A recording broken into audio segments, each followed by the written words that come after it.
नमस्कार, जय श्री राम मित्रों एक बार एक मुसाफिर रास्ते में जब सफ़र कर रहा था तो वो एक होटल देख के ढाबा देख के वहाँ पे रुका और रुक के वहाँ पे उसने भोजन वोजन करके रात भर वहीं पे आराम करने की सोची।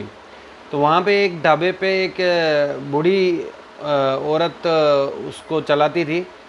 तो उसने वहाँ पे पड़ी वो बुढ़िया बैठी थी।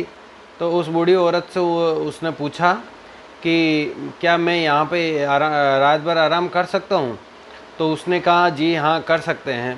तो मुसाफिर ने कहा कि अगर मैं ये चारपाई पे ये पड़ी हुई चारपाई पे अगर सोता हूँ तो इसका कितना दाम लगेगा। तो उस बूढ़ी औरत ने कहा कि उसका दाम एक रात का अठन्नी लगेगी।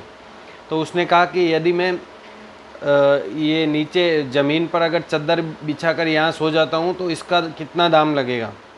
तो उसने बूढ़ी औरत ने बोला कि उसका दाम 1 रुपया लगेगा। तो उसने कहा कि ऐसा क्यों, अगर मैं चारपाई पे नहीं सोता हूँ, जैसे ढाबों पे हाईवे पर जो चारपाइयाँ लगाई हुई रहती है विश्राम करने के लिए, तो बोले अगर मैं चारपाई पर अगर सोता हूँ तो अठन्नी और अगर ज़मीन पे सोता हूँ तो उसका 1 रुपया, ऐसा क्यों। तो उस बूढ़ी औरत ने उसको समझाया कि एक चारपाई जो होती है उसकी एक सीमा होती है कि वो 3x6 की होती है। तो उस पर सोने वाला व्यक्ति हमेशा उतनी ही जगह घेरेगा, 3x6 की जगह ही घेरेगा। पर नीचे ज़मीन पर सोने वाला व्यक्ति कितनी जगह घेर सकता है इसका कोई माप नहीं है।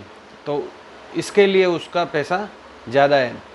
तो सीमा में हमेशा अपनी सीमा में ही रहना अच्छा होता है। इसके लिए हमेशा सीमा में रहें और अपनी सीमा को अगर आप लांघ के जाते हैं तो कोरोना आपको अपनी चपेट में ले सकता है। तो स्टे होम, स्टे सेफ।